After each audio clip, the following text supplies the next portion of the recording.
والصلاة والسلام على أشرف الأنبياء والمرسلين وعلى آله وأصحابه أجمعين. أما بعد، فقد قال الله تبارك وتعالى في كلامه المجيد والفرقان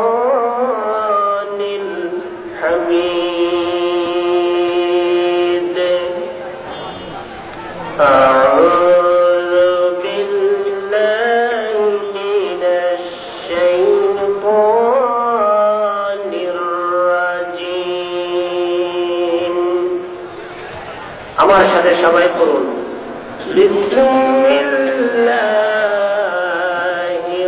الرحمن الرحيم. إن الله وملائكته يصلون على النبي يا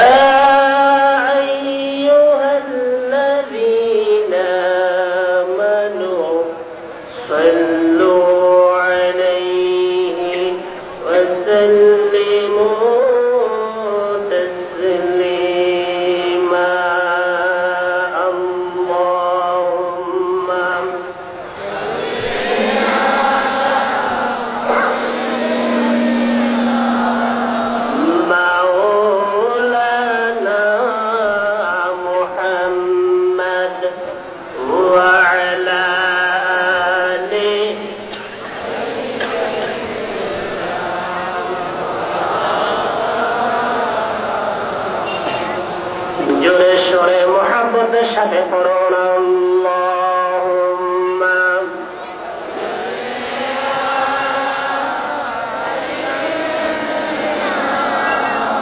মাওলানা মুহাম্মদ ওয়া আলা আলিহি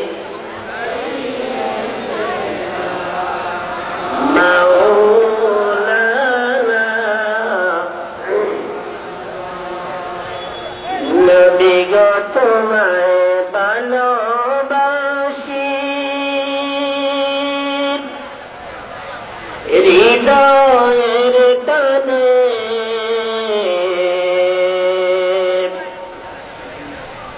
কোনো কাজে মন বসে না নবী তোমায় বিহনে।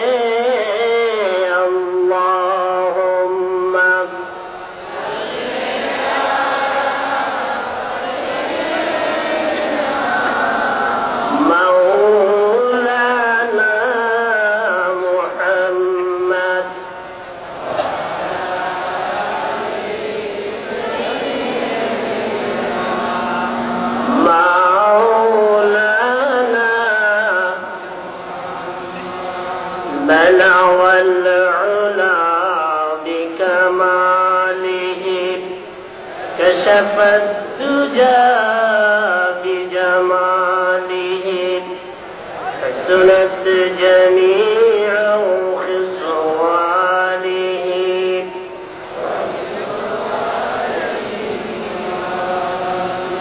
هو الحبيب الذي ترجى شفاعته لكل هول من الأهوال مقتحم. بلغ العلا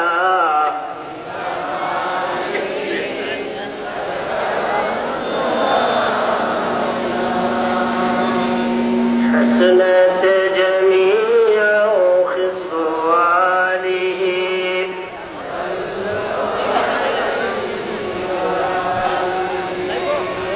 أما بعد،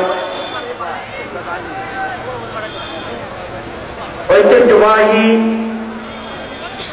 আজকে কলাউড়া পশ্চিমপাড়া হাফিজিয়া মাদ্রাসা ইন্তেজামিয়া কমিটি কর্তৃক আয়োজিত বিশাল ঐতিহাসিক তাফসীরুল কোরআন মাহফিলের সম্মানিত সভাপতি, আমাদের একান্ত শ্রদ্ধাভাজন ব্যক্তিত্ব, ৭১-এর বীর মুক্তিযোদ্ধা, দোয়ারাবাজার উপজেলার সম্মানিত উপজেলা চেয়ারম্যান জনাব আলহাজ ইদ্রিস আলী বীর প্রতীক, সম্মানিত ওলামায়ে কেরাম, উপস্থিত হয়েছেন বাংলাবাজার ইউনিয়ন পরিষদের সম্মানিত চেয়ারম্যান জনাব জসিম মাস্টার সাহেব সহ আমার সম্মানিত অনেক মেহমান, রাজনৈতিক দলের সম্মানিত নেতৃবৃন্দ এবং শিল্পী গোষ্ঠী, বিভিন্ন জায়গা থেকে আগত বিভিন্ন মাদ্রাসার তালিবুল ইলম, ওলামায়ে কেরাম, ইমাম সাহেবগণ, ব্যবসায়ী বন্ধুগণ, আমার মুরব্বী বাবারা, সর্বোপরি মাইকের আওয়াজ শুনছেন টিভি চ্যানেলের মাধ্যমে আমার সম্মানিতা মা এবং বোনেরা,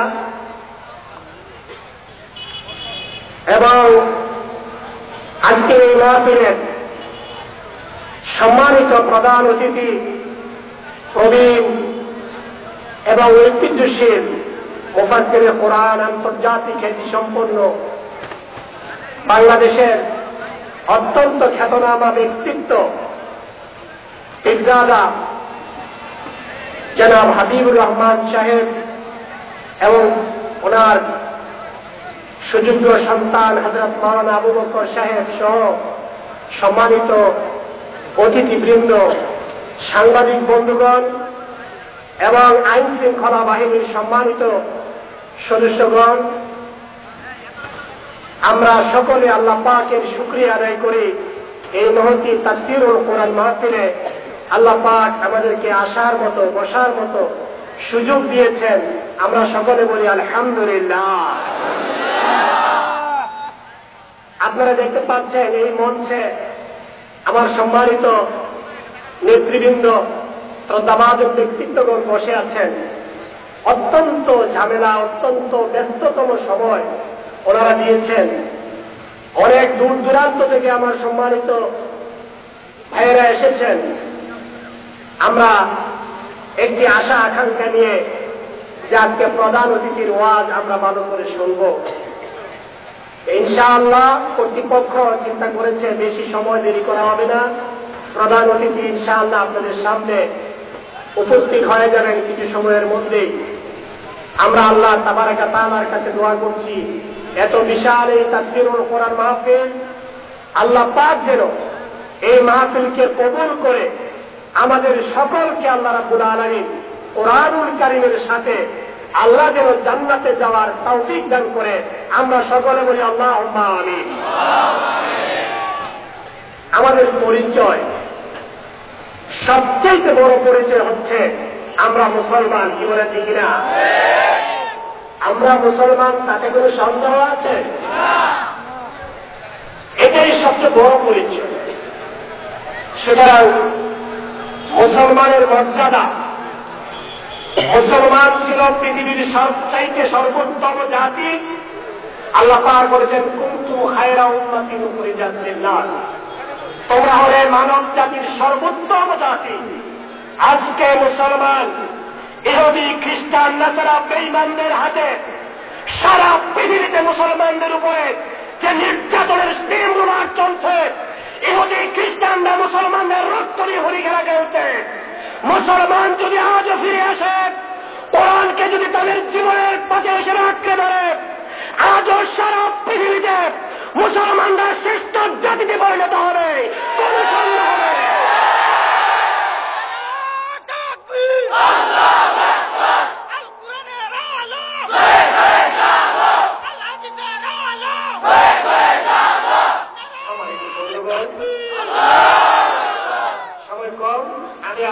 সামনে আমরা মুসলমান, এই হিসেবে কুরআনুল কারীম থেকে কিছু কথা আপনাদের সামনে বলার ইনশাআল্লাহ চেষ্টা করব।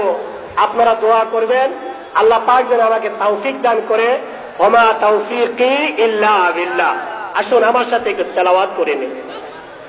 আউযু বিল্লাহি মিনাশ শাইতানির রাজীম।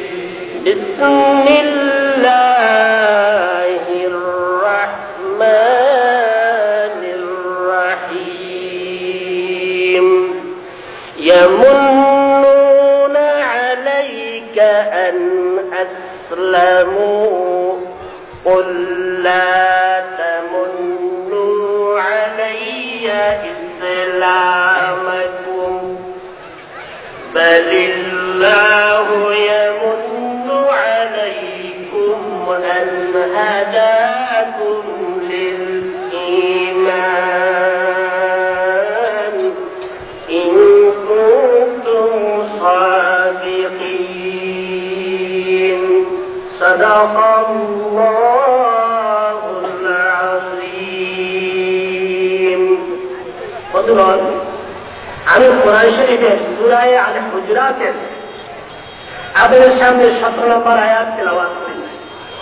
এর আলোকে কিছু কথা বলবো। দেখেন আল্লাহ পাক আমাদেরকে কিভাবে বলছে। হে নবী, তাহারা ইসলাম কবুল করেছে, ইসলাম কবুল করে আপনার প্রতি অনুগ্রহ করেছে, এটা কি তারা ভেবে নিয়েছে? বলে দিন, তোমরা ইসলাম গ্রহণ করে অনুগ্রহ করনি, বরং ইসলাম কবুল করার কারণে যে হেদায়েতের পথ তোমাদেরকে আল্লাহ রাব্বুল আলামিন দেখিয়েছেন, আল্লাহ তোমাদের প্রতি অনুগ্রহ করেছে। যদি তোমরা ঈমানের দাবিতে সত্যবাদী হয়ে থাকো। জোরে বলেন সুবহানাল্লাহ। ইসলাম কবুল করা, মুসলমান হওয়া এটা অনুগ্রহ না। আমরা নামাজ পড়লে আল্লাহর কোনো লাভ হবে? কথা বলেন। রোজা রাখলে আল্লাহর কোনো লাভ হবে? আল্লাহ বলছেন তুমি যদি আনতাসুমু খায়রুল লাকুম, তুমি যদি মুসলমান হও, তুমি রোজা রাখো, তোমার জন্য কল্যাণ হবে। সুবহানাল্লাহ। একটা জিনিস বুঝেন, আমি কোরআন দিয়ে আপনাদের বুঝাচ্ছি। আমরা যে দেশে বসবাস করি অথবা যে কোনো লোক যে কোনো দেশে বসবাস করুক, এই দেশের নিয়ম কানুন পালন করা, দেশের আইন মেনে চলা, এটা প্রত্যেকের জন্য জরুরি। কি বলেন ঠিক কিনা? কোন লোক যদি দেশের আইন না মানে, ওই লোকটাকে বলা হয় রাষ্ট্রদ্রোহী। ঠিক কিনা? যদি এমন হয় তাহলে আমরা কোন রাজ্যে বাস করি? দেখেন আল্লাহ রাব্বুল আলামিন বলেন, দেখেন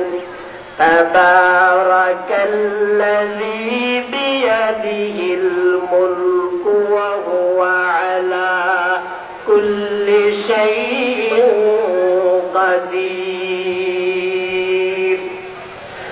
সারা পৃথিবীর আল্লাহ রাব্বুল আলামিন বলেন আল্লাহর জন্য রয়েছে রাজত্ব। এটা শুধুমাত্র এই দুনিয়া নয়। আল্লাহ রাব্বুল আলামিন বলেন লিল্লাহি মুলকুস সামাওয়াতি ওয়াল আরদ। আসমান জমিনের মধ্যে যা আছে সকল কিছু রাজত্ব হচ্ছে আল্লাহর। ভাইয়েরা আমার, বন্ধুরা আমার, বিজ্ঞান প্রমাণ করেছে আজকে আপনি যে পৃথিবী দেখেন, এই পৃথিবী নামক সৌরজগতের যে সদস্য আছে, এই পৃথিবীটা যে গ্যালাক্সির ভিতরে আছে, বৈজ্ঞানিকরা বলছেন ওই গ্যালাক্সির ভিতরে এরকম পৃথিবীর মতো আরো 60 কোটি গ্রহ আল্লাহ রেখে দিয়েছে। আর আমি আল্লাহ পাকের রাজত্বের কোন সীমা নেই। সুতরাং ভাইয়েরা আমার, আল্লাহ রাব্বুল আলামিন বলেন আমার এই পৃথিবী, আমার এই রাজত্বের ভিতরে যারা আছে আমার রাজ্যের, আমার হুকুম তোমাদেরকে মানতে হবে। সুতরাং বন্ধুগণ আমার, ভাইয়েরা আমার, আমি বলতে চাই আল্লাহ রাব্বুল আলামিনের হুকুমগুলি আল্লাহর যত সৃষ্টি আছে সকলেই মেনে চলে। আল্লাহ বলেন আফাগাইরা দীনিল্লাহি ইয়াবগুন ওয়া লাহু আসলামা মান ফিস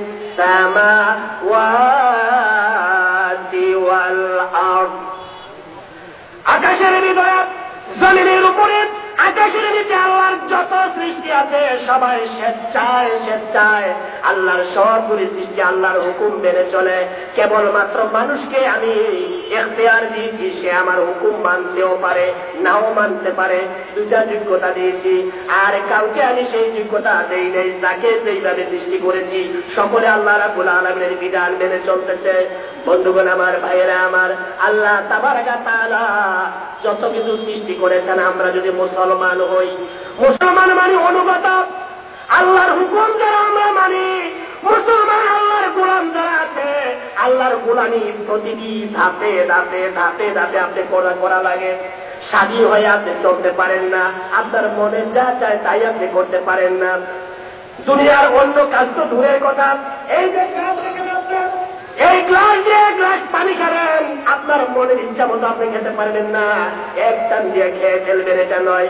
নবীজি বলেছেন, পানি যখন খাবে, আমি আল্লাহর হুকুমে যখন তুমি পানি খাবে, পানি গ্লাসের ভিতরে পানিটা 3টা টান দিয়ে তুমি খাবে, গ্লাসের ভিতরে শ্বাস ফেলতে পারবে না।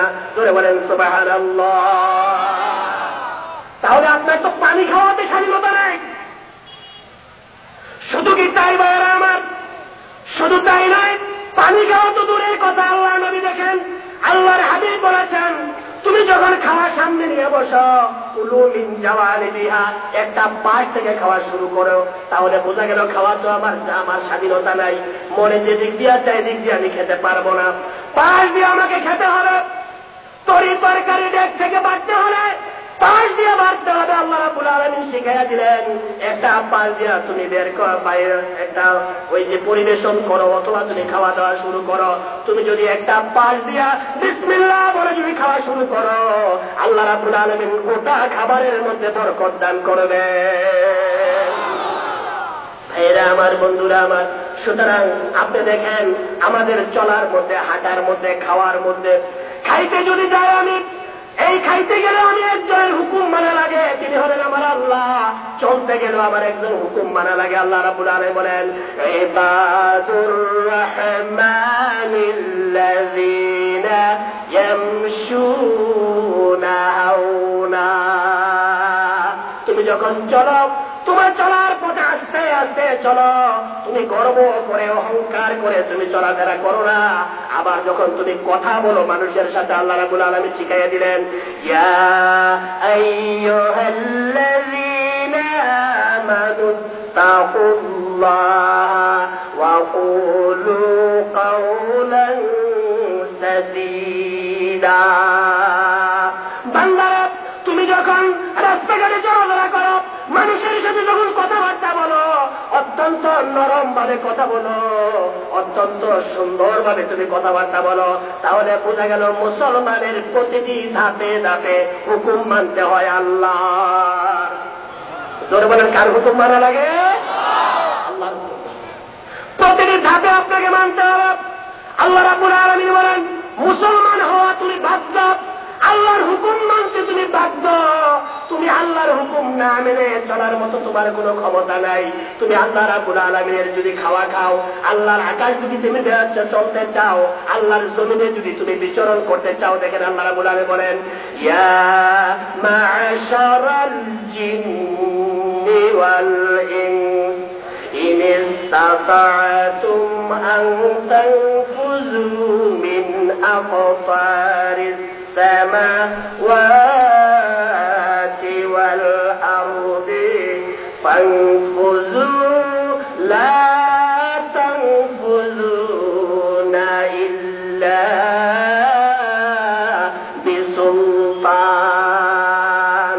আল্লাহ রাব্বুল আলামিন বলেন, বান্দা তুমি যদি আমার হুকুম মানো, আমার হুকুম অনুযায়ী যদি তুমি চলতে না চাও, মুসলমান হয়ে তুমি যদি চলার মতো নীতি অবলম্বন করতে না পারো, আমার আকাশ থেকে বেরিয়ে যাও, আমার জমিন থেকে বেরিয়ে যাও। কিন্তু আমরা কি বাইর হওয়া সম্ভব নেই? কথা বলেন ভাইরা আমার। আমেরিকা যান, আকাশটা আল্লাহর, জমিনটা আল্লাহর। ফ্রান্স যান, জাপান যান, যেখানে যান না কেন, সেখানে আল্লাহর জমিন, আল্লাহর আকাশ। আল্লাহর জমিন আমার আল্লাহর আকাশ যদি আপনি ব্যবহার করেন, আল্লাহর বাতাস আল্লাহর খাওয়া যদি আপনি ভক্ষণ করেন, সুতরাং আল্লাহর হুকুম মানা ছাড়া আপনার দ্বিতীয় কোনো পথ নাই। এই জন্য আল্লাহ রাব্বুল আলামিন বলেছেন, ইন্নাল্লাহা আস্তাফা লাকুমুদ-দীন ফালা তামুতুন্না ইল্লা ওয়া আনতুম মুসলিমুন। বান্দারে, তোমার জন্য আমি দিন দিলাম, তোমার জন্য আমি দিন দিলাম, চলার পথ দিলাম। দিন মানে কি? দিন মানে হচ্ছে ইসলাম দিলাম তোমার জন্য। সুতরাং ইসলাম পালন না করে, মুসলমান না হয়ে তুমি মৃত্যুবরণ করো না, কবরে আসিও না। মুসলমান না হয়ে যদি কবরে আসো, কবরে আসলে পরে তোমার জন্য খবর আছে। কি বলেন, কবরে যাওয়া লাগবে নি ভাই? কথা বলেন, কবরে যাওয়া লাগবে নি? শুনেন, বাদশা হারুন রশিদ আমরা ভালো করে জানি, আব্বাসীয় খলিফা ছিলেন, বিশাল একটা সাম্রাজ্যের মালিক ছিলেন তিনি। তিনি একদিন একজন বড় আলিম, তখনকার সময়ের ইবনে সামাক রাদিয়াল্লাহু তাআলা আনহু উনার কাছে গিয়া কিছু বিষয় জিজ্ঞাসাবাদ করলেন। এর মধ্যে ওনার পানির পিপাসা লাগলো। কথা খেয়াল করেন, পানির পিপাসা লাগলো। পানিটা এবারে খলিফা এবারে মুখের কাছে ধরছেন। এই টাইমে ইবনে সাম্মাক তিনি বললেন, বাদশা পানির গ্লাসটা আমার কাছে দেন। ওনার হাতে নিলেন। এরপর জিজ্ঞাসা করলেন, দেখেন আপনার পানির পিপাসাটা কেমন? বলেন, পানির পিপাসা তো আমার অনেক বেশি। আপনাকে যদি আমি পানি খাইতে না দেই, এখন যদি আপনাকে পানি খাইতে আমি না দেই, অথবা এইভাবে যদি পানি না থাকে, শুধুমাত্র মনে করেন একটা গ্লাস পানি আছে, কেউ আপনাকে দেয় না, আপনি পানিটা কিভাবে কিনবেন? বললেন, আমার অর্ধেক সাম্রাজ্য আমি দিয়ে হলেও তারপর আমার পানির পিপাসাটা আমি মিটাবার চেষ্টা করবো।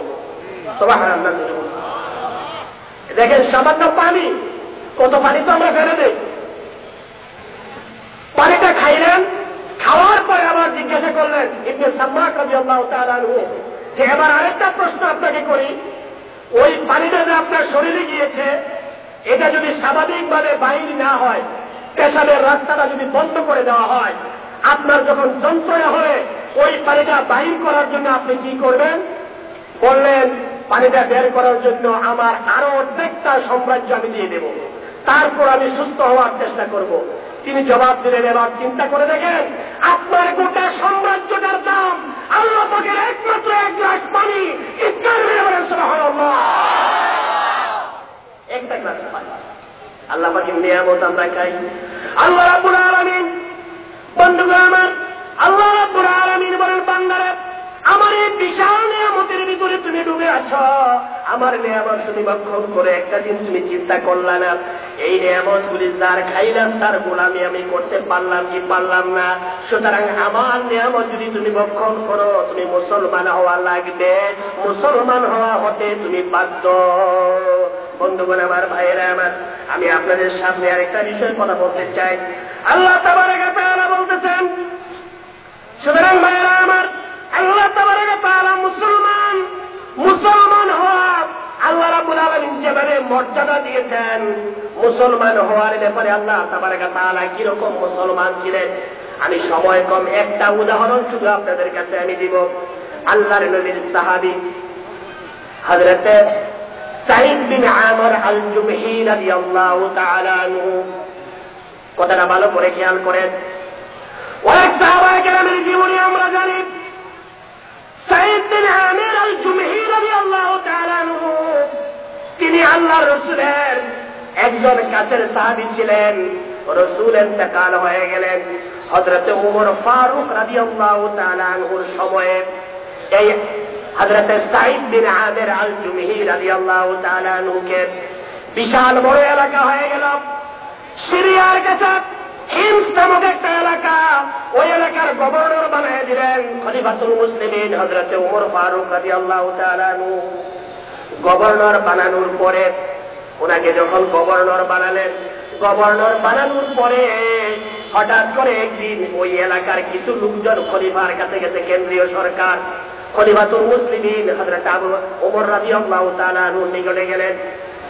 খলিফা জিজ্ঞাসা করলেন, তোমাদের কাছে যে আমি সাইদ বিন আমির আল-জুমহি রাদিয়াল্লাহু তাআলা আনহুকে তোমাদের গভর্নর বানাইয়া দিলাম, উনি কেমন মানুষ? তারা বললেন, খুবই ভালো মানুষ।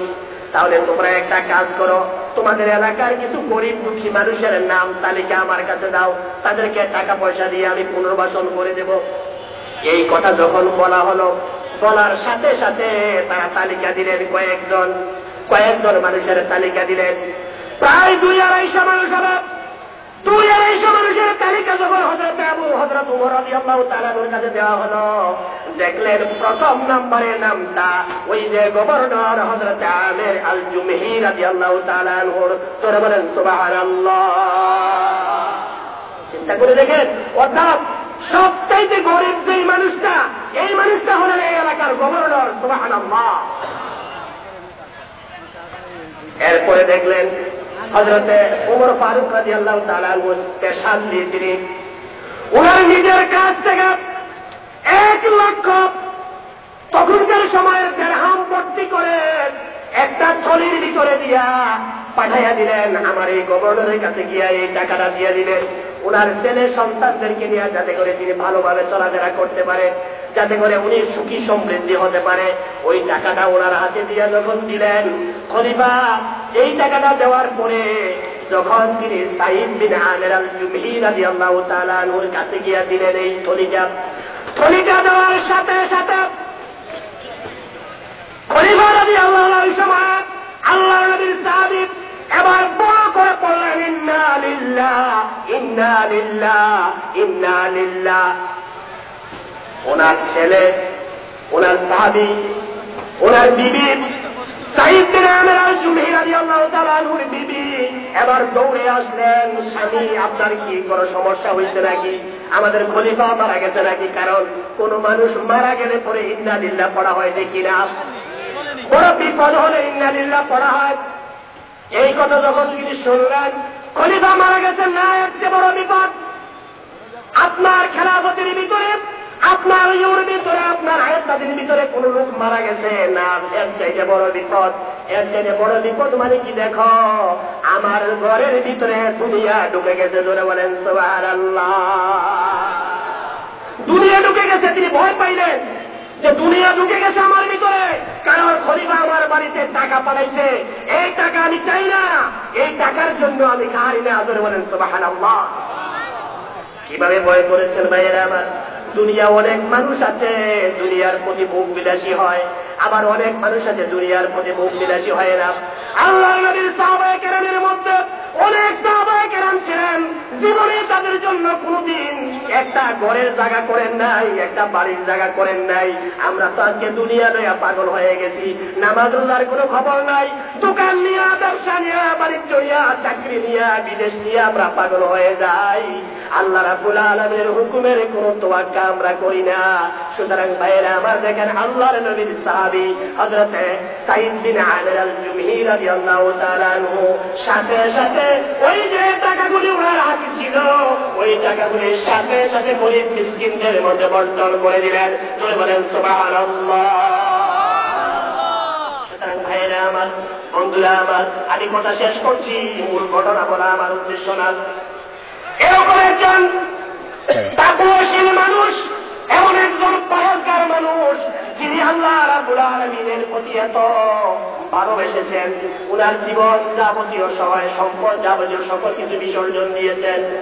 উনি যখন এলাকার ভিতরে প্রতি মাসে হযরতে ওমর ইবনুল খাত্তাব রাদিয়াল্লাহু তাআলা আনহু আসতেন, হিন্দ নামক এলাকায় যখন তিনি আসলেন, খলিফা ওমর রাদিয়াল্লাহু তাআলা আনহু জিজ্ঞাসা করলেন, আমি যে আপনাদেরকে খলিফা দিয়েছি, গভর্নর দিয়েছি, আমার সাহাবী সাইদ বিন আমির আল-জুমহি রাদিয়াল্লাহু তাআলা আনহুকে, ওনার বিরুদ্ধে আপনাদের কোনো অভিযোগ আছে কিনা? যিনি দায়িত্বে থাকেন ওনার উপরে অভিযোগ থাকে মানুষের বলে কিনা? একজন মেম্বার হোক, চেয়ারম্যান হোক, উপজেলা চেয়ারম্যান হোক, যারা দায়িত্বে থাকে অথবা কমিটির হোক, প্রতিষ্ঠানের হোক, যে দায়িত্বে থাকে তার উপরে অনেক কথা থাকে, অভিযোগ থাকে। আল্লাহর নবীর সাহাবী খলিফা হযরত ওমর রাদিয়াল্লাহু তাআলা আনহু বললেন, আপনাদের কোনো অভিযোগ আছে কিনা আমার ওই গভর্নরের উপরে? তারা বললেন, হ্যাঁ আমাদের 3টা অভিযোগ আছে। কয়টা অভিযোগ ভাইয়েরা আমার? কথা খেয়াল করেন, আমার 3টা অভিযোগ আছে লোকজনের। হযরত ওমর বলেন, সামনাসামনি অভিযোগ হবে। সাইদ বিন আমির আল-জামহি রাদিয়াল্লাহু তাআলা আনহুকে সামনে দাঁড়া করাইয়া আর সকল মানুষকে একত্রিত করে অভিযোগগুলি শুনতে শুরু করলেন। 1 নাম্বার অভিযোগ দিলেন, খলিফা আপনি যে খলিফা দিয়েছেন আমাদেরকে, গভর্নর দিয়েছেন সাইদকে, তিনি প্রত্যেক দিন সকাল বেলায় ফজরের পরে 2 ঘন্টা পর্যন্ত আমাদের সাথে দেখা করে না।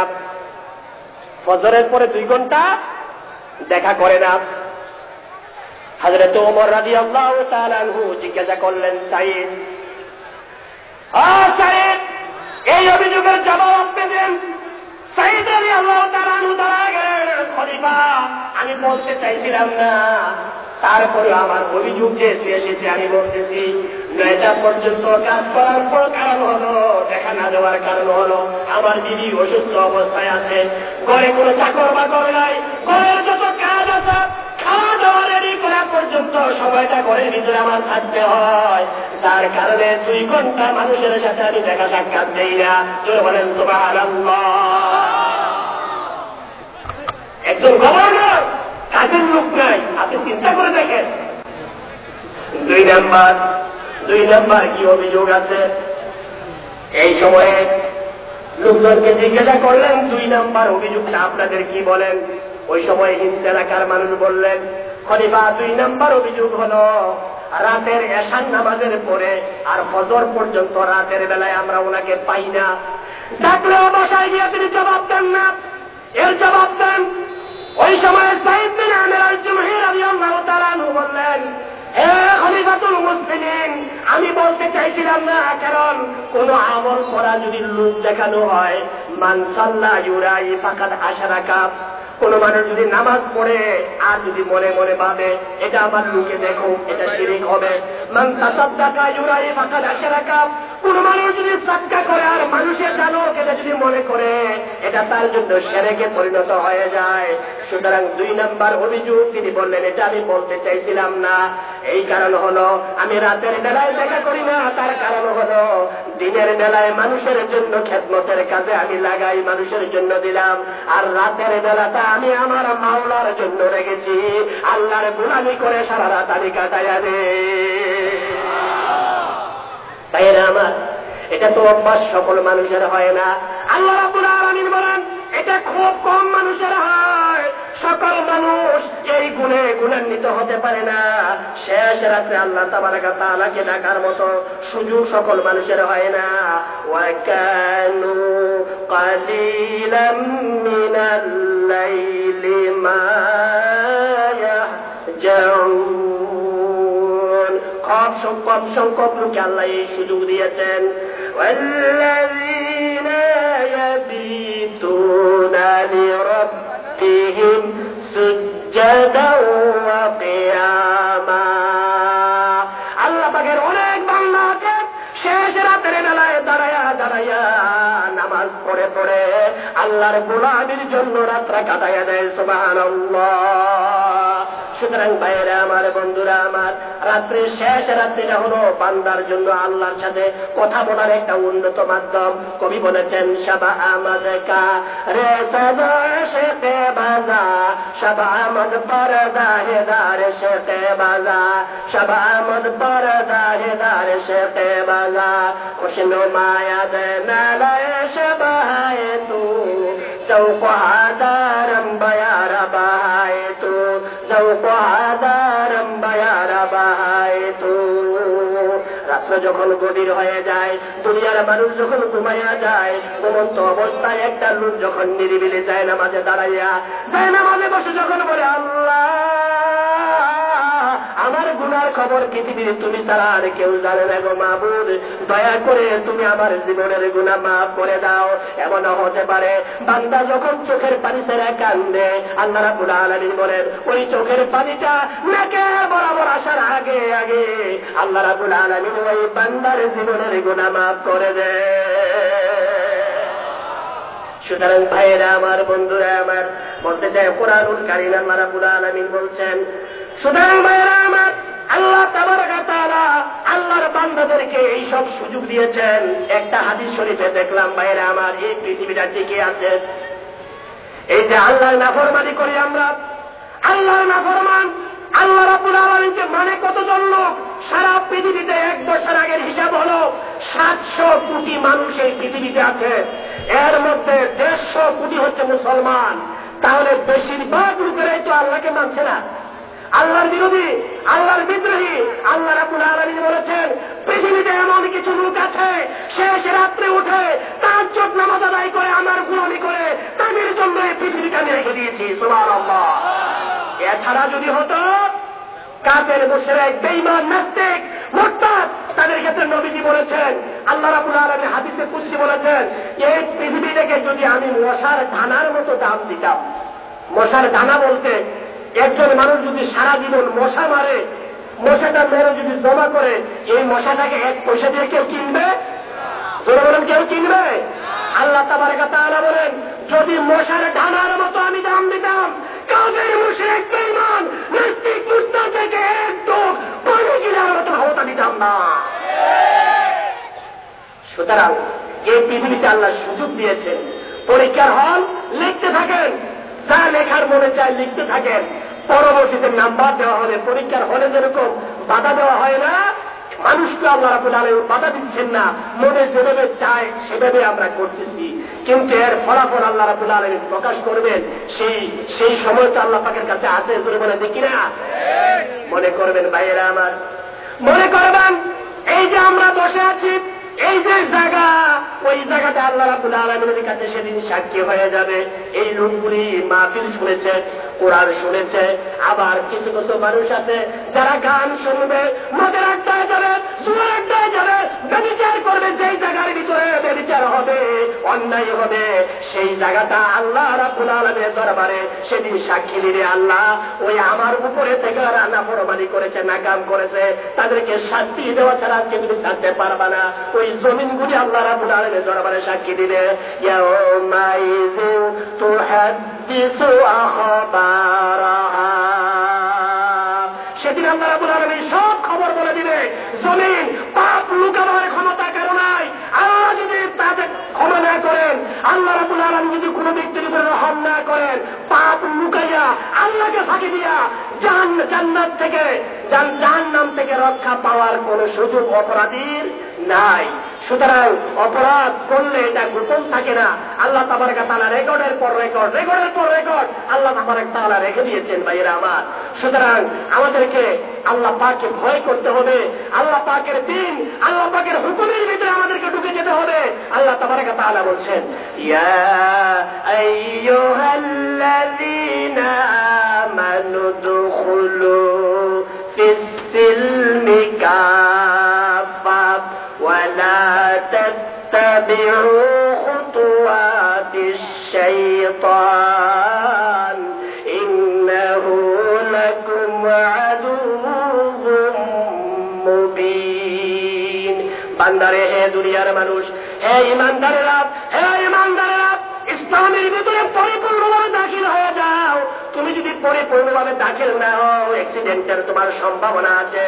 শয়তানের পদাঙ্ক অনুসরণ করো না, শয়তান তোমার চিরকালের জন্য দুশমন। সুতরাং ভাইয়েরা আমার, আমাদেরকে মুসলমান হইতে হলে পরিপূর্ণ মুসলমান হওয়া লাগবে। তোরা বলেন ঠিক কিনা? অনেক মানুষ আমরা অপূর্ণাঙ্গ, কেউ নামাজ পড়ি আবার হজ করি না, কেউ রোজা রাখি নামাজ পড়ি না, কেউ যাকাত দেয় না, এরকম ভাবে আংশিক আংশিক যারা কালেমা পড়েছি, মুখ দিয়া বলি আমি মুসলমান, কাজের ক্ষেত্রে আমার মুসলমানই নাই, এরকম মুসলমান আল্লাহ রাব্বুল আলামিন গ্রহণ করবেন না। মুসলমান হলে আপনার কোরআন, আল্লাহ তাবারক ওয়া তাআলা বলেন, বান্দা তুমি আমাকে অনুগ্রহ করেছো মুসলমান হয়ে, না না, তোমার কপাল খুলেছ, তোমার ভাগ্য খুলেছ। মুসলমান মানে জাহান্নাম থেকে মুক্তি পাওয়ার জাতি, মুসলমান মানে কল্যাণের জাতি, মুসলমান মানে উত্তম জাতি, মুসলমান মানে সারা পৃথিবীর যত নবীগণের উম্মত আছে সর্বোত্তম উম্মতের জাতি। বলেন সুবহানাল্লাহ। সুতরাং মুসলমান হলে লজ্জার কিছু আছে? বলে লজ্জার কিছু আছে? লজ্জার কিছু নেই। মুসলমান গৌরবের জাতি, গৌরব বোধ করে। আল্লাহ তাবারক ওয়া তাআলা যেমন দেখছেন কি কথা বলছেন, ওয়ামান আহসানু কাওলাম মিম্মান দাআ ইলাল্লাহি ওয়া আমিলা সালিহান ওয়া ক্বালা ইন্নানী মিনাল মুসলিমিন। তার কথার চাইতে উত্তম কথা আর কার কথা হতে পারে? যে ঘোষণা করে আল্লাহ ছাড়া আর কোন ইলাহ নাই, আল্লাহ ছাড়া আর কোন ইলাহ নাই, আর আমি একজন মুসলমান, এই কথা যে ডিক্লারেশন করতে পারে, যে এইভাবে ঘোষণা দিতে পারে, তার কথার চাইতে উত্তম কথা আল্লাহর পৃথিবীতে দ্বিতীয় আর কোনো কথা নাই। তোরা বলেন সুবহানাল্লাহ। সুতরাং ভাইরা আমার, মুসলমানদেরকে মার দেখে ভয় পাওয়ার কিছু নাই। তার মানে হচ্ছে আমরা যখন লাইনচ্যুত হয়ে যাই, কয়জন মুসলমান পাবেন আপনি? মুসলমান আমরা, তাও তো মুসলমান। এই যে গত 2 দিন আগে গেল 14 ফেব্রুয়ারি বিশ্ব ভালোবাসা দিবস। বিশ্ব ভালোবাসা দিবস, অনেকে এটা লেখেছে বিশ্ব বেহায়া দিবস। এটা মুসলমানের কোন সংস্কৃতি না। আমরা দেখলাম, কথা শুনেন, এটা কত আগে দেখেন, পত্রিকায় দেখলাম 270 খ্রিস্টাব্দে, তার মানে এখন চলে 2016। 270 খ্রিস্টাব্দে ভ্যালেন্টাইন নামে একজন ধর্মযাজক এক মহিলাকে ভালোবেসেছিল। ওই মহিলা ভালোবাসা প্রত্যাখ্যান করার কারণে ভালোবাসা প্রতিষ্ঠার জন্য জীবন দিয়েছিল। তোরে বলে নাউজুবিল্লাহ। বেটা জীবন দিচ্ছে, আমাদের কি হয়েছে? সুতরাং পরবর্তীতে ইউরোপিয়ানরা, আমেরিকানরা 14 ফেব্রুয়ারিকে বিশ্ব ভালোবাসা দিবস হিসেবে পালন করা শুরু করেছে। আর দেখেন কপাল পড়েছে মুসলমান জাতির।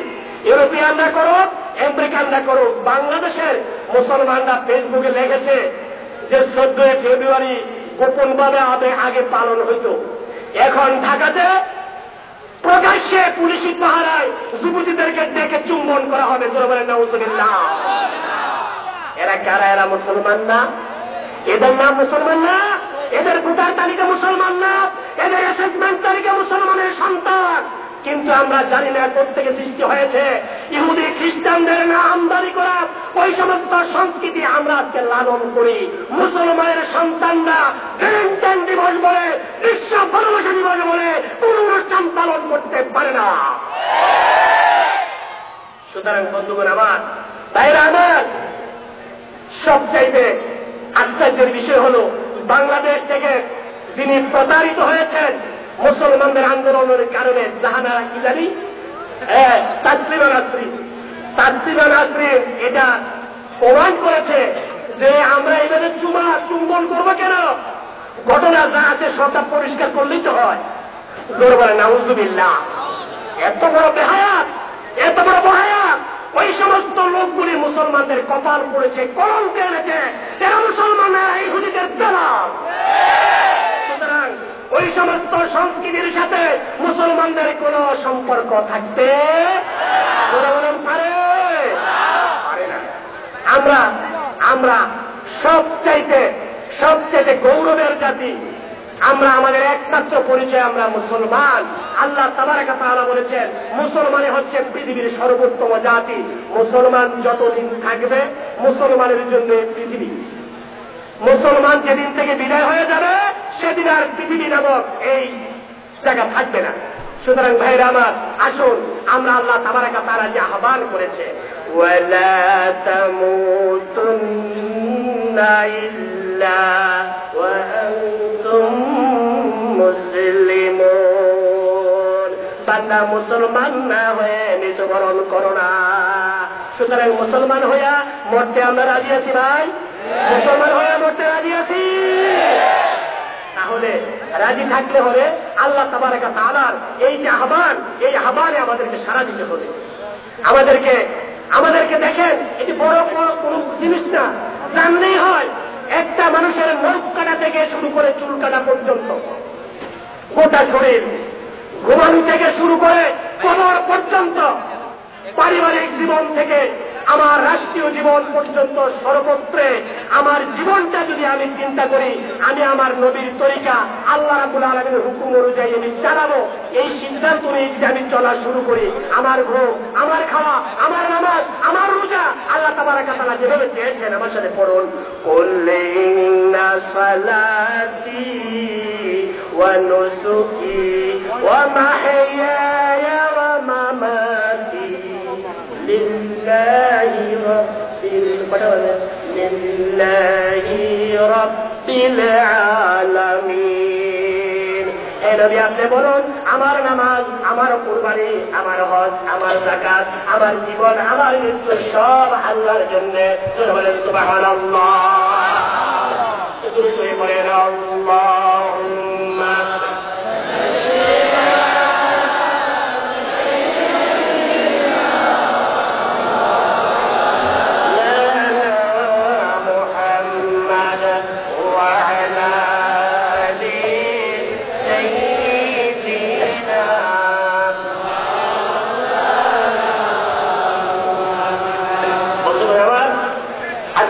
এই মাহফিল অত্যন্ত গুরুত্বপূর্ণ সময়, মেহমানরা আসবেন। আমি ইনশাআল্লাহ সংক্ষেপে যে কথাগুলি বলার চেষ্টা করেছি, আল্লাহ তাবারক ওয়া তাআলা আমাদেরকে, আপনাদেরকে সকলকে আল্লাহ যেন আমাদের জীবনে কথাগুলি পালন করার মতো তৌফিক দান করে, আমরা সকলে বলি আমিন। 2 মিনিটে আমি একটু দোয়া করবো। এত মানুষ, অত্যন্ত সম্মানিত মানুষ, অনেক আল্লাহর ওলিরা এখানে এসেছেন, হতে পারে এর বিনিময়ে আল্লাহ তাবারক ওয়া তাআলা কার হাতের উসিলে আল্লাহ দোয়া কবুল করে দিতে পারে। আমরা সকলে 2 মিনিটের জন্য একটু দোয়া করি। আল্লাহুম্মা আমিন। ربنا ظلمنا أنفسنا وإن لم تغفر لنا وترحمنا لنكونن من الخاسرين। আল্লাহ তাআলা এই বিশাল তাফসীরুল কুরআন মাহফিলে হাজার হাজার তোমার বান্দাদের নিয়া, উলামায়ে কেরামদের নিয়া, তালেবুল ইলমদের নিয়া, যুবক ভাইদের নিয়া, রব্বুল আলামিন তোমার শাহনশাহী দরবারে আমরা হাত তুলেছি। ও মাবুদ, মেহেরবানি করে আমাদের সকলের জীবনের গুনাহ খাতাগুলি মাফ করে দাও। আল্লাহ,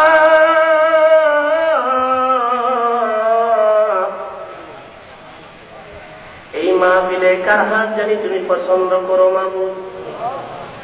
আমাদের যাদের আব্বা জান কবরে শুয়ে গেছে, আল্লাহ আমাদের যাদের মা কবরে শুয়ে গেছে, আমাদের যাদের দাদা নাই, দাদি নাই, নানা নাই, নানি নাই, এতিমের হালতে কবরের দেশে শুয়ে গেছে গো মাবুদ।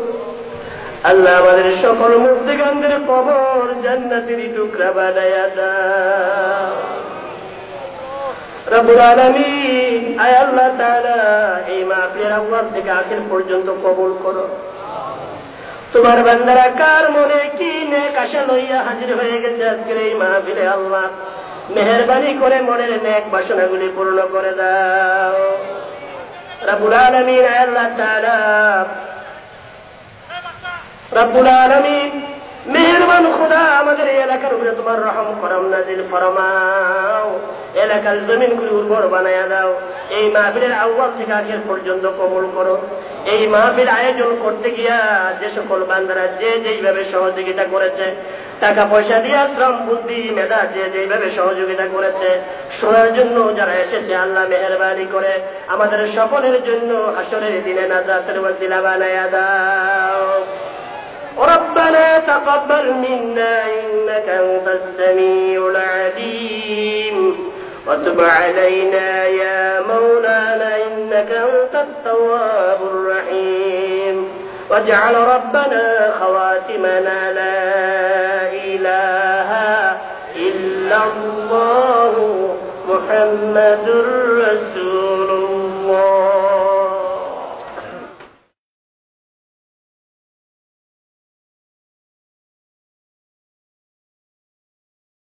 ছেলেরা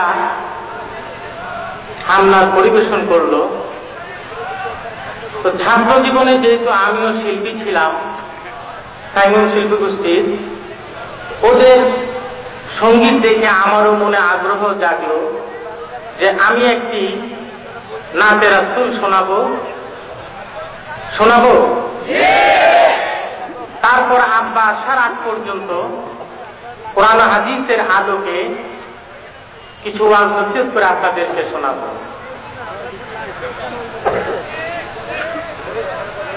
হে রাসূল বুঝি না আমি রেখেছ বেঁধে মোরে কোন সুতোয় তুমি, রেখেছ বেঁধে মোরে কোন সুতোয়। হে রাসূল বুঝি না আমি রেখেছ বেঁধে মোরে কোন সুতোয় তুমি, রেখেছ বেঁধে মোরে কোন সুতোয়। জানি না গোপনে কেমন করে, জানি না গোপনে কেমন করে হৃদয়ে গড়েছ প্রেমে বলো। হে রাসূল বুঝি না আমি রেখেছ বেঁধে মোরে কোন সুতোয় তুমি, রেখেছ বেঁধে মোরে কোন সুতোয়। তোমারি নামে আনন্দে দুলি, তোমারি নামে দুনিয়া ভুলি, কি জাদু রাখাই নামেতে। খোদার পরশে যে নাম আরশে, খোদার পরশে যে নাম আরশে, নাম মুহাম্মদ শুধু মধুময়। হে রাসূল বুঝি না আমি রেখেছ বেঁধে মোরে কোন সুতোয় তুমি, রেখেছ বেঁধে মোরে কোন সুতোয়। স্বার্থবিহীন ছিলে চিরদিন তুমি ইনসাফে প্রতি, কুল আলমে শ্রেষ্ঠ নিয়ামত তুমি যে প্রাণের অধীর। তুমি প্রিয়তম আমিনানন্দম, কুল মুসলিমের হৃদয় স্পন্দন, তুমি বিনে সবই অন্ধকার। থাকিতে দেহে প্রাণ তোমারি সম্মান, থাকিতে দেহে প্রাণ তোমারি সম্মান, দেব না লুটাতে ধুলো। হে রাসূল বুঝি না আমি রেখেছ বেঁধে মোরে কোন সুতোয় তুমি, রেখেছ বেঁধে মোরে কোন সুতোয়। الحمدلله نحمده ونستعينه ونستغفره ونؤمن به ونتوكل عليه ونعوذ بالله من شرور أنفسنا ومن سيئات أعمالنا من يهده الله فلا مضل له ومن يضلله فلا هادي له ونشهد أن لا إله إلا الله وحده لا شريك له ونشهد أن محمدا عبده ورسوله الذي أرسله بالحق بشيرا ونذيرا وداعيا إلى الله بإذنه سراجا وقمرا منيرا أما بعد فقد قال الله تعالى في كلامه المجيد وفي فرقان الحميد أعوذ بالله من الشيطان الرجيم بسم الله الرحمن الرحيم وما أرسلناك إلا رحمة للعالمين إن الله وملائكته يصلون على النبي يا أيها الذين آمنوا صلوا عليه وسلموا تسليما اللهم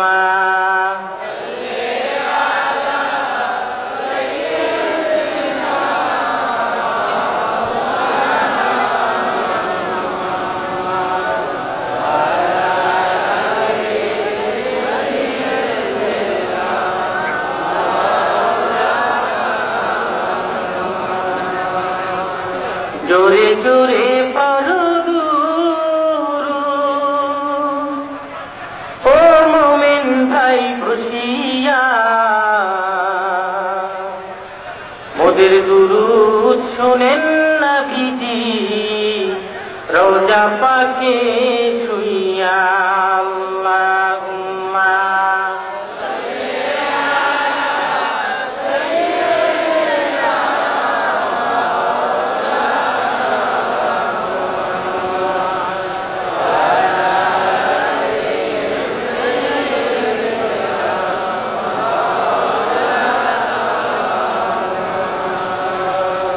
পশু পাখি ডেকে বলে আজ আমাদের খুশির দিন মোদের মাঝে তশরিফ নিলেন রহমাতুল লিল আলামিন আল্লাহুম্মা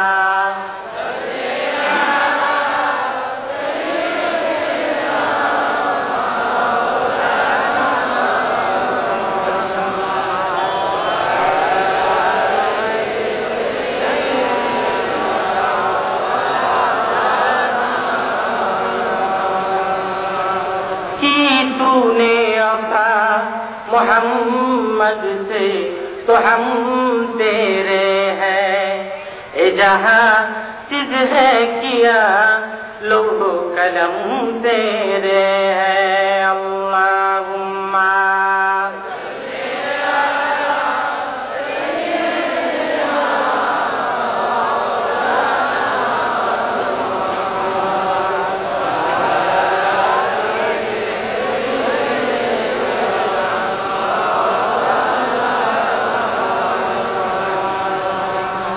اللهم آمين ربنا ظلمنا أنفسنا وإن لم تغفر لنا وترحمنا لنكونن من الخاسرين আল্লাহ তাআলা পবিত্র কোরআন শরীফ থেকে কিছু তেলাওয়াত করেছি তোমার বন্ধুর শানে কয়েক মর্তবা দুরূদ শরীফ পাঠ করে ফেলেছি মেহরবানি করে হাদিয়াতুল সোনার মদিনায় নবী পাকের রওজা মুবারকে পৌঁছে দাও একে ওসিলা করে तमाम দুনিয়ার মাটির নিচে যত মুসলমান নরনারী চিরকাঙ্গাল হয়ে কবরে পড়ে আছে এদের কবরে আযাব থাকলে তুমি maaf করে দাও আল্লাহ তাআলা আমরা এই দুনিয়ায় এসে বহু গুনাহ করে ফেলেছি গুনার দিকে তাকাইলে জাহান্নাম ছাড়া কিছু দেখি না আর নেকির দিকে তাকাইলে তার দ্বারা জান্নাতের কামনা কোনোদিন করতে পারি না কিয়ামতের দিন মুসিবতের দিনে গো আল্লাহ তুমি আমাদেরকে আগুনের বেড়ি লাগাইয়া টানিয়া টানিয়া জাহান্নামে নিক্ষেপ করো না। আল্লাহ গো, আমাদের মধ্যে অনেকের মা বাবা এই দুনিয়ায় বেঁচে নেই। কত মানুষ মা মা বলে ডাকে, বাবা বাবা বলে ডাকে। আমরা অনেকেই মা বাপ ডাক থেকে চিরবঞ্চিত হয়ে পড়েছি। আল্লাহ তাআলা জনম দুঃখিনী মা, মা নাই দেহে যায়, সংসার অরণ্যতা, দেখলে মায়ের মুখ মুছে যায় সব দুঃখ। সেই জনম দুঃখিনী মা বাবা যাদের নাই, এ দুনিয়া ছেড়ে চলে গেছে ঘোর অন্ধকার কবরে। কবরে কি অবস্থা আছে জানি না, ওনাদের কবরে আযাব থাকলে আপনি এখনই মাফ করে দেন। আর যাদের মা বাবা এই দুনিয়ায় বেঁচে আছে, এদের হায়াতকে আপনি বৃদ্ধি করে দেন। আমার সঙ্গে বলুন, রব্বির হামহুমা কামা রব্বায়ানি সগীরা। আল্লাহ গো, আমরা যারা এই মাহফিলে উপস্থিত হয়েছি, আমাদের সকলকে তুমি ক্ষমা করে দাও। আল্লাহ তাআলা, না জানি জীবনে শেষ মুনাজাত করতেছি, না জানি আগামীকাল এই সময় কবরের বাসিন্দা হয়ে যায়। আমাদের হায়াতকে তুমি বৃদ্ধি করে দাও। কিছু বলতে পারি সেই তৌফিক দাও, যা বলবো শুনবো আমল করতে পারি সেই তৌফিক দাও। इलाही वो बातें जुबां को दे जो दिल पर असर करे। ربنا تقبل منا إنك أنت السميع العليم وتب علينا يا مولانا إنك أنت التواب الرحيم. سبحان ربك رب العزة عما يصفون والسلام على المرسلين والحمد لله رب العالمين.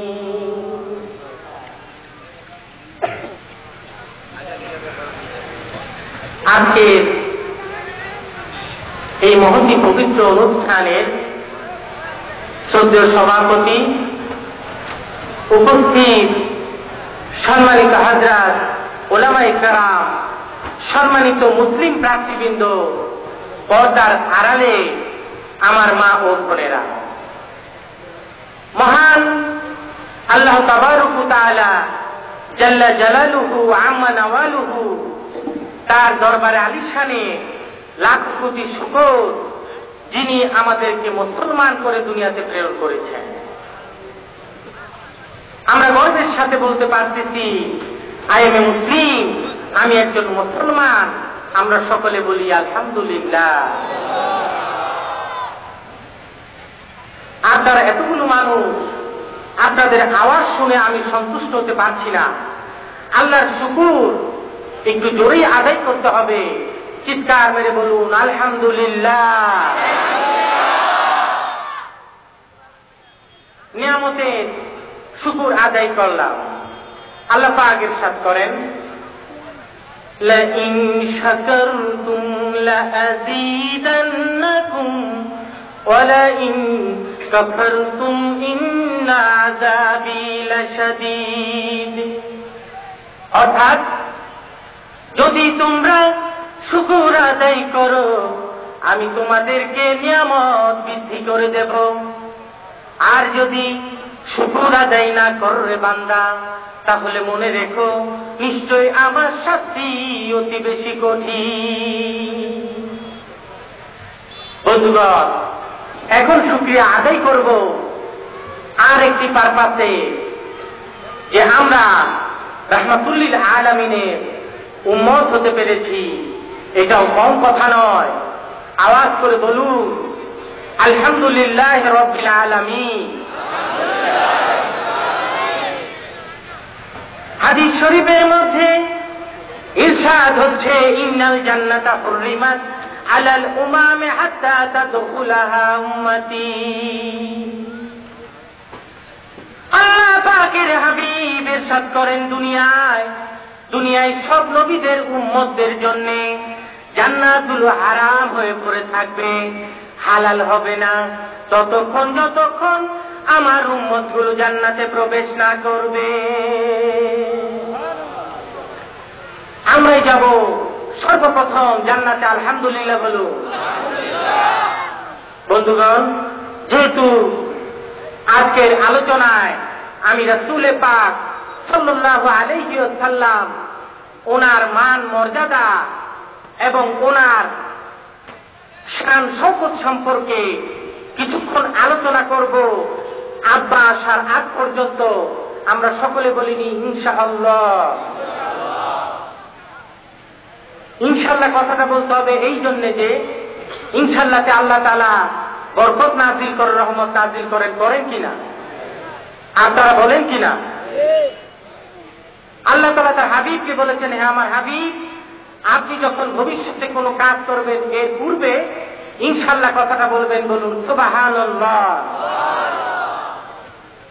সূরা দোহার শানে নজুলে বলা হয়েছে যে একবার মুহাম্মদ সাল্লাল্লাহু আলাইহি ওয়াসাল্লামের উপর যখন প্রাথমিক অবস্থায় ওহী প্রেরণ হতো তখন তিনি একবার ইনশাআল্লাহ কথাটা বলতে ভুলে গিয়েছিলেন। বিধায় ওনার উপর অনেকদিন যাবৎ ওহী আসা বন্ধ ছিল। তো এই কথা দ্বারা বোঝা যাচ্ছে যে ইনশাআল্লাহর প্রয়োজনীয়তা, ইনশাআল্লাহর গুরুত্ব অনেক বেশি, ঠিক কিনা ভাইয়েরা? ছোট্ট একটি ঘটনা বলি।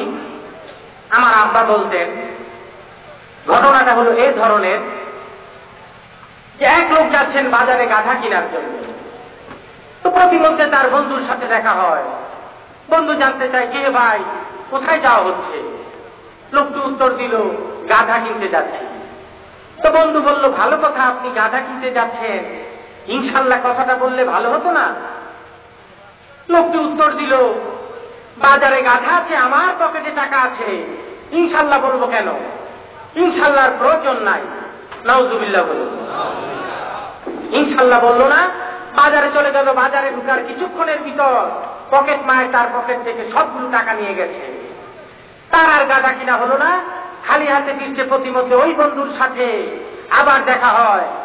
এবার বন্ধু জানতে চায়, কে ভাই, আপনার কি গাধা কিনা হয়েছে? এবার লোকটি উত্তর দেয় কি জানেন? ইনশাআল্লাহ টাকা চুরি হয়ে গেছে, ইনশাআল্লাহ খালি হাতে ফিরছি, ইনশাআল্লাহ দোয়া রাখবেন। তো এখন তিনি ঘন ঘন ইনশাআল্লাহ বলতেছেন। তো আপনারা বলুন তো, এখন আর ইনশাআল্লাহ বললে কোনো কাজ হবে? তো আমরা যেন আমাদের জীবনে চলার ক্ষেত্রে এই ইনশাআল্লাহ কথাটা বাদ না দিই, ঠিক কিনা ভাইয়েরা? তো আমি আমার আলোচনা শুরু করতে যাচ্ছি। আমি আবারও বলে নেই ইনশাআল্লাহ। তাই উক্ত হাদিসের বাকি অংশ দিয়ে আমি শুরু করতে চাই। ইরশাদ হচ্ছে, ইন্নাল জান্নাতা হুররিমাত আলাল আম্বিয়া'i হাত্তা দুখুলাহা। আল্লাহ পাকের হাবিব ইরশাদ করেন, দুনিয়ায় সব নবীদের জন্য জান্নাতুল হারাম হয়ে পড়ে থাকবে, হালাল হবে না ততক্ষণ যতক্ষণ আমি নবী জান্নাতে প্রবেশ না করব। একটু আওয়াজ করে বলুন সুবহানাল্লাহ। এই কথা গুরুত্ব এবং বাস্তব সততা বোঝাবার জন্য আমি আপনাদিগকে পবিত্র মেরাজের আলোচনার ছোট্ট একটি অংশ বিশেষ শোনাচ্ছি। পবিত্র মেরাজের রজনীতে চতুর্থ আকাশে হযরত ইদ্রিস আলাইহিস সালামের সঙ্গে রাসূল পাক সাল্লাল্লাহু আলাইহি ওয়াসাল্লামের সাক্ষাৎ হয়ে যায়। তিনি দেখতে পান হযরত ইদ্রিস আলাইহিস সালাম জান্নাতের বারান্দায় হাঁটাহাঁটি করছেন। রাসূল পাক সাল্লাল্লাহু আলাইহি ওয়াসাল্লাম জানতে চাইলেন, হে জিবরাইল ফেরেশতা, মান হাযার রাজুল, এই লোকটিকে?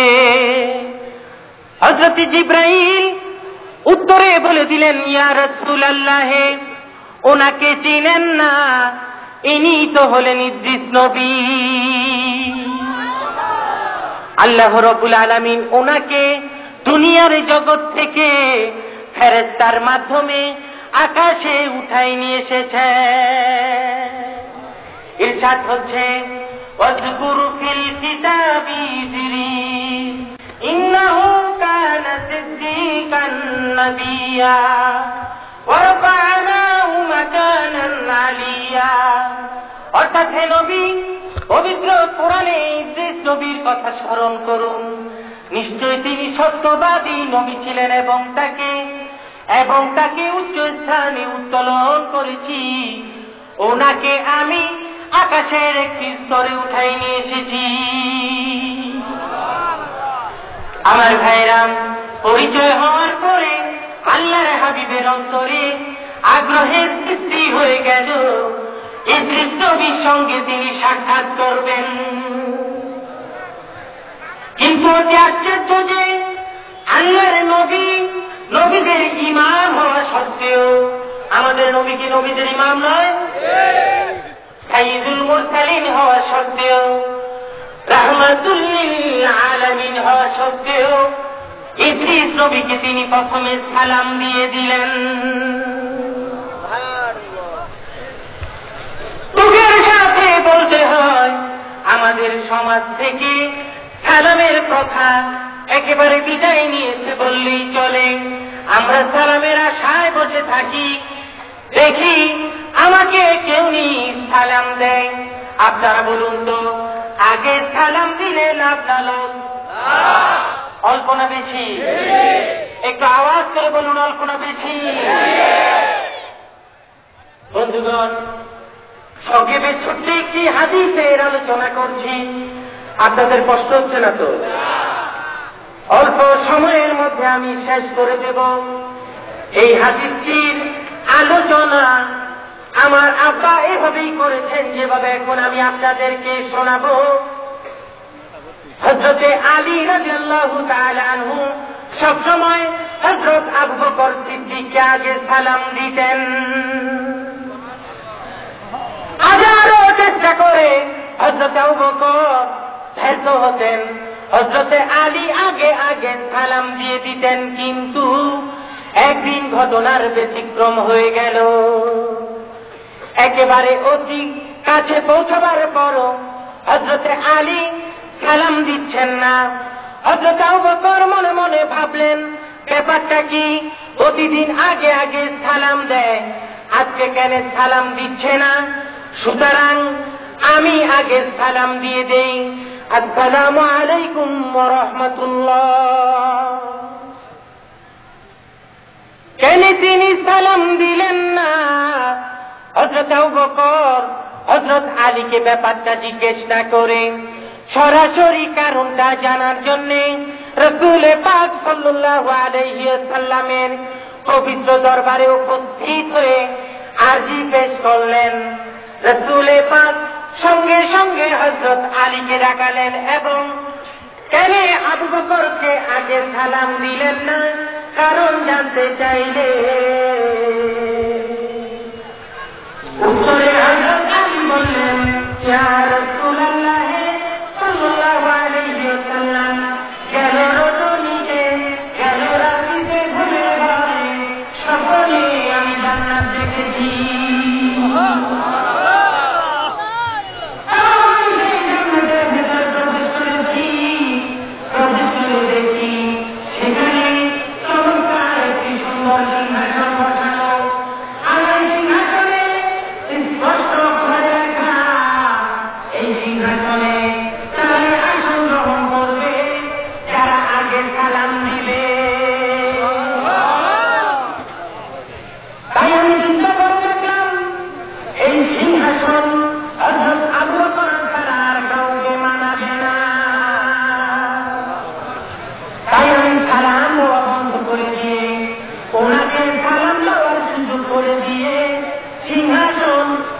কপালে বন্টন করে দিলাম।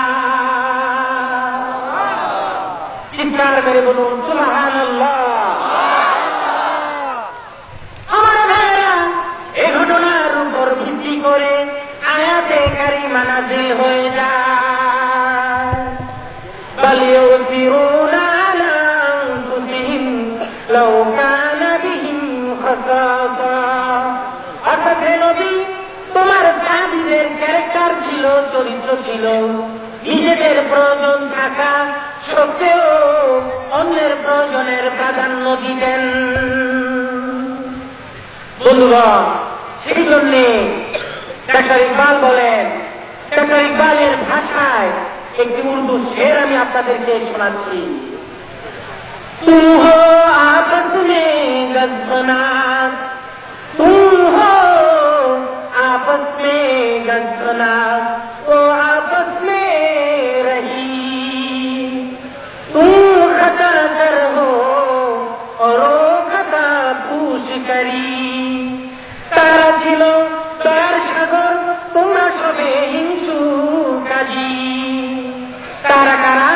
কাবিরা। তারা ছিল তার সাগর, তোমরা সবে হিংসু কাজী। তারা ছিল ক্ষমাশীল, আর তোমরা চলো দুষ্টি খুঁজি। বন্ধুগণ, সেই জন্যে বেশি বেশি করে সালাম আদান প্রদান করতে হবে। কেননা সালাম আদান প্রদানে অনেক ফায়দা। কি কি ফায়দা আমি আপনাদেরকে বলছি। নাম্বার 1, রাসূলের সুন্নতের উপর আমল হয়ে গেল। নাম্বার 2, পরস্পরে ভালোবাসার সৃষ্টি হবে, ভালোবাসা বৃদ্ধি পাবে। নাম্বার 3, ঝগড়া ফাসাদ বন্ধ হয়ে যাবে। নাম্বার 4, রহমতের ফেরেশতারা উভয়ের জন্য দোয়া করতে থাকেন। বলুন আলহামদুলিল্লাহ। পিতা পুত্রকে, পুত্র পিতাকে, স্বামী স্ত্রীকে, স্ত্রী স্বামীকে, ভাই ভাইকে, বন্ধু বন্ধুকে, ছোট বড়কে, বড় ছোটকে সালাম দিতে হয়। এমনকি কারো গৃহে প্রবেশ করার আগে সালাম দিয়ে অনুমতি সাপেক্ষে প্রবেশ করতে হয়।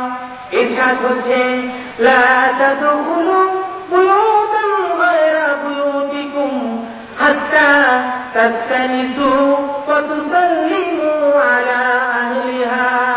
অর্থাৎ তোমরা একে অপরের গৃহে প্রবেশ করো, প্রবেশ করার আগে সালাম অনুমতি ব্যতীত কারো ঘরে প্রবেশ করো না। বন্ধুগণ, ঘরে যদি আমার স্ত্রীও থাকে, আমি ঘরে প্রবেশ করার আগে স্ত্রীকে সালাম নিয়ে ঘরে প্রবেশ করব। কেননা আল্লাহর হাবিব তার সমস্ত বিবিদেরকে প্রথমই তো সালাম দিয়ে দিতেন। হযরত আয়েশা বলেন, ও দুনিয়ার লোকেরা শোনো, আমি আমার নবীকে সালাম দেওয়ার জন্য প্রস্তুতি নিতাম। আমি দেখতাম নবীজি আগে আমাকে সালাম দিয়ে দেয়। কি হয়ে গেল? আমাদের সমাজে স্বামী স্ত্রীকে সালাম দেয় না, স্ত্রী স্বামীকে সালাম দেয় না, মানুষ মানুষকে সালাম দেয় না। সুতরাং আপনাদের ক্ষেত্রে অনুরোধ থাকবে, আপনি কোনো মুসলিমকে দেখলে, আপনি কোনো মুসলমানকে দেখলে প্রথমেই সালাম দিয়ে দিবেন। আর মুরব্বী এবং আলেম ওলামা দেখলে তো কথাই নাই, ওনাদেরকে আগে সালাম দিতে হবে। ঠিক কিনা ভাইয়েরা? বন্ধুগণ, আমি বলতে বলতে অনেক দূরে চলে এসেছি, ছোট করে কথা শেষ করতে চাই। আমি ইদ্রিস নবীর ঘটনা বলতেছিলাম, সংক্ষেপে ইদ্রিস নবীর ঘটনা বলে ফেলি। এই ফাঁকে আসুন সবই মিলে কয়েকবার দুরূদ শরীফ পাঠ করে নেই। হাদিস শরীফের মধ্যে আসছে, পৃথিবীর যে কোনো জায়গা থেকে আমার উম্মত তরুণারী আমি নবীর নামে একবার দুরূদ শরীফ পাঠ করবে, সেকেন্ডের মধ্যে তার মা বাবার নাম সহ দুরূদের আওয়াজ মদিনার রওজার ভেতর আমার কানের গোড়ায় পৌঁছে যাওয়া হয়। তাহলে আওয়াজ করে করে বলুন, আল্লাহুম্মা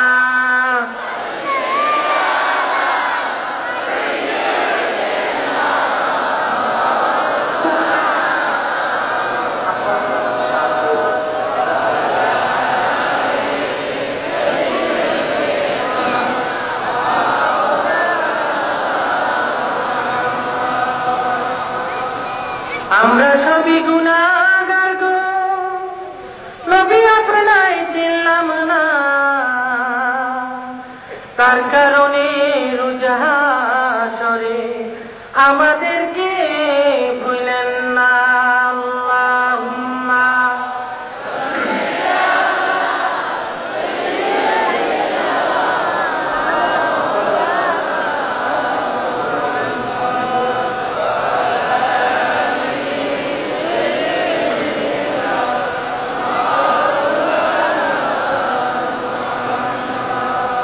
আহারে মদিনাবাসী, তোরা কত ভাগ্যবান,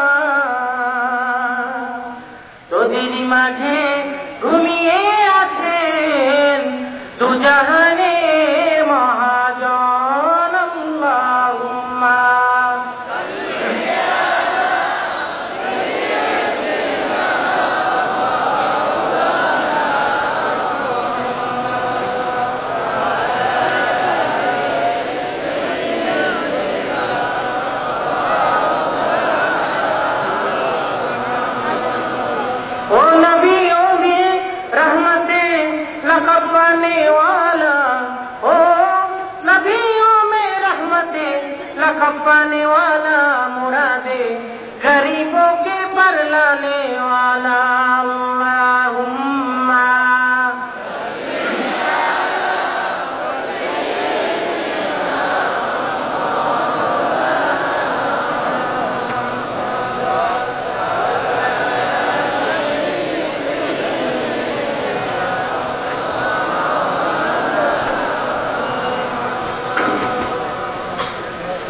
আমার ভাইরা, আমি ইদ্রিস নবীর ঘটনা বলতেছিলাম। ইদ্রিস নবীর সাথে পরিচয় হওয়ার পরে নবী পাক জানতে চাইলেন, হে ইদ্রিস নবী, জান্নাতের বারান্দা দিয়ে বিচরণ করেন, ভেতরে কেন প্রবেশ করেন না? উত্তরে হযরত ইদ্রিস নবী বললেন, ইয়া রাসূলুল্লাহ, আমি বুঝি কম কষ্ট করি, আমি বুঝি কম চেষ্টা করি, জান্নাতের যে কোনো দরজায় যাই আওয়াজ দেই, ভেতর থেকে উত্তর আসে রাহমাতুল লিল আলামিনের আগে দুনিয়ার কোন নবী জান্নাতে প্রবেশ করতে পারবে না। চিৎকার মেরে বলুন সুবহানাল্লাহ। তাহলে বোঝা গেল আমাদের নবী কত সম্মান, কত ইজ্জত, কত মান, কত মর্যাদা। এখানেই শেষ নয়, হাসরের ময়দানে, এখানেই শেষ নয়, হাসরের ময়দানে আমাদের নবীকে প্রথম শাফাতের পারমিশন দেওয়া হবে। নবী বলেছেন, আনা আউয়ালু শাফিন ওয়া আনা আউয়ালু মুশাফফিন, অর্থাৎ আমি প্রথম শাফাত করব এবং প্রথম আমার শাফাত মঞ্জুর করা হবে। হাসরের ময়দানে সমস্ত নবীরা যখন নফসি নফসি বলে কাঁদতে থাকবেন, হাদিস শরীফের মধ্যে আসছে, ওয়ায়াকুলু আদামু সফিউল্লাহ ইয়াউমাল কিয়ামাতে রব্বি নফসি, ওয়ায়াকুলু ইব্রাহিম খলিলুল্লাহ নফসি নফসি, ওয়ায়াকুলু মুসা কালিমুল্লাহ নফসি নফসি, ওয়ায়াকুলু মুহাম্মাদুর রাসূলুল্লাহ সাল্লাল্লাহু আলাইহি ওয়াসাল্লাম ইয়াউমাল কিয়ামাতে রব্বি হাবলি উম্মতি। আর ভাইরা, এ তো হলো আখিরাতের অবস্থা। শুধু আখিরাতে নয়, দুনিয়ার ৬৩ বছর দিন-রাত সর্বদা উম্মতের কান্ডারি, উম্মতের দরদি, উম্মতি উম্মতি বলে কেঁদেছেন দ্বীনের নবী। ইন্তেকালের দিন দিলকে নরম করে দেন আল্লাহর হাবিবের মহাব্বতে। কেউ যদি, কারো দিল যদি একটুখানি নরম হয়ে যায় আল্লাহর হাবিবের মহাব্বতে, কেউ যদি যারা পরিমাণ চোখের পানি ছেড়ে দিতে পারেন, তাহলে আপনার চোখের পানি হাসরের ময়দানে আপনাকে রাসূল পর্যন্ত পৌঁছায় দেবে। বন্ধুগণ, চোখের পানি আল্লাহর কাছে অধিক প্রিয়। ফালিয়াদহাকু কালিলাও ওয়ালিয়াবকু কাসীরা, বেশি বেশি করে কান্নাকাটি করতে হবে, কম কম করে হাসতে হবে। ইন্তেকালের দিন, যেদিন নবী ইন্তেকাল করবেন মদিনাতুল মুনাওয়ারাতে, সেই দিন তিনি হযরত জিবরাইলকে বলেছিলেন, ও ভাই জিবরাইল, মালি উম্মতি আমাল্লি উম্মতি। জিবরাইল, আমি মরে গেলে, আমি ইন্তেকাল করলে পরে আমার উম্মতের জন্য এই দুনিয়াতে কে থাকবে? আমার উম্মতের অবস্থা কি হবে জিবরাইল? যখন আল্লাহর হাবিব চোখের পানি ছেড়ে কাঁদতেছিলেন, তখনই আল্লাহ হযরত জিবরাইলকে ডাক দিয়ে বলে দিলেন, জিবরাইল, আমি বুঝতে পেরেছি আমার বন্ধু উম্মতের কান্ডারি। তাকে বলে দাও কি কারণে সে চোখের পানি ছেড়ে কাঁদতেছে। তার চোখে পানি দেখলে আমি আল্লাহ সইতে পারি না। জিবরাইল, আমার নবীকে গিয়ে বলে দাও তার উম্মত মৃত্যুর সময়, মৃত্যুর মুহূর্তের পূর্বে যদি তওবা করে বন্ধুর খাতিরে আমি এদেরকে ক্ষমা করে দেব। চিৎকার মেরে বলুন সুবহানাল্লাহ।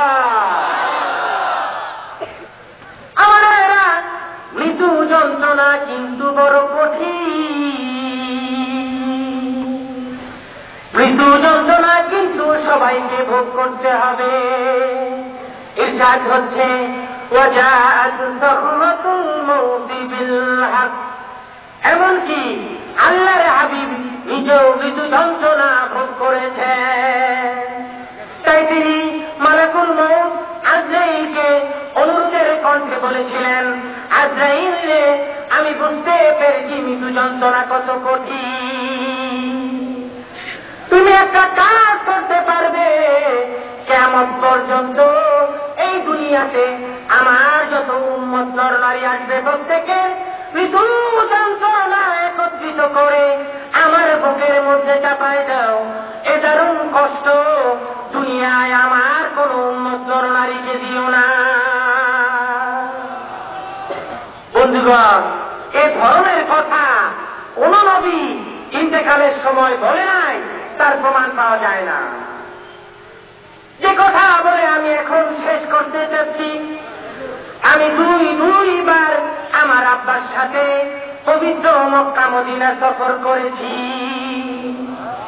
সেখানে যাওয়ার পরে রওজা মুবারকের পাশে দাঁড়াইয়া একটু মুরাকাবায় আসলে একটু ধ্যানমগ্ন হযরত বলে যেন শোনা যায়, এখনো নবী রওজার ভিতর থেকে উম্মতি উম্মতি বলে কাঁদতেছেন। কোন কবির ভাষায় হে খবর মে ভি মুস্তফা রো রো কে আঁখ বহে, হে খবর মে ভি মুস্তফা রো রো কে আঁখ বহে, कहते थे सुबह शाम या उम्मती। বন্ধুগণ, যে নবী উম্মতি উম্মতি বলে কেঁদেছে, আসুন আমরা অন্তর দিয়ে নবীজিকে ভালোবাসি এবং তার নির্দেশগুলো মেনে চলি। আল্লাহ পাকের নির্দেশ হচ্ছে কুনতুম তুহিব্বুনাল্লাহ ফাত্তাবিউনি ইউহিব্বুকুমুল্লাহ ওয়া ইয়াগফির লাকুম যুনুবাকুম ওয়াল্লাহু গফুরুর রহিম। ডাক্তার ইকবালের ভাষায় উর্দু শের দ্বারা আমি তার অর্থ করে দিচ্ছি, কি তুমে ওফা মোহাম্মদ সে তো হাম তেরে হ্যাঁ, এ জাহান চিজ হে কিয়া লো কলম তেরে হ্যাঁ। রাসূলের বিধান মানিবে যখন খোদাও হবে তোমাদেরই আপন, এই জগৎ কি সারো লোহ কলম সবই হবে তোমার আপন। কাজী বন্ধুগণ, আসুন আমরা কোরআন ভিত্তিক জীবন গড়ে তুলি, সুন্নাহ ভিত্তিক জীবন গড়ে তুলি। আমাদের চলার দুটি পথ, একটি হচ্ছে কোরআন, অপরটি হচ্ছে হাদিস। এই দুটি পথ দিয়ে যদি আমরা চলতে থাকি তাহলে আমাদের সর্বশেষ ঠিকানা জান্নাতুল ফেরদাউসে পৌঁছে যাব। ঠিক কিনা ভাইরা? রেলগাড়ি দুটি লাইন দিয়ে চলে, তাই সে তার গন্তব্যস্থান কমলাপুর পৌঁছে যায়। লাইন যুক্ত হলে অ্যাক্সিডেন্ট হয়, মানুষ আহত নিহত হয়। তদ্রুপ আমাদের জীবন নামক গাড়ির চাকা যদি এই কোরআন ও সুন্নাহর আলোকে চালাইতে থাকি তাহলে গাড়ি চলতে চলতে জান্নাতুল ফেরদাউসে পৌঁছে যাবে। ঠিক কিনা ভাইরা? তো বন্ধুগণ, আমি আশা করব আমি আমার আলোচনা বুঝাতে পেরেছি। আপনারা আমার জন্য দোয়া করবেন, কারণ আমি নতুন হলো ওয়াজ নসিহত শুরু করেছি। আমি যেন আমার আব্বার নামটি ধরে রাখতে পারি। আপনারা একবার বলুন আল্লাহুম্মা আমিন। আব্বা এখনই চলে আসবেন, তো আমি আমার আলোচনা আর দীর্ঘায়িত করব না, আমি এখানেই শেষ করছি। ওমা আলাইনা ইল্লাল বালাগ। আসসালামু আলাইকুম ওয়া রাহমাতুল্লাহি ওয়া বারাকাতুহু।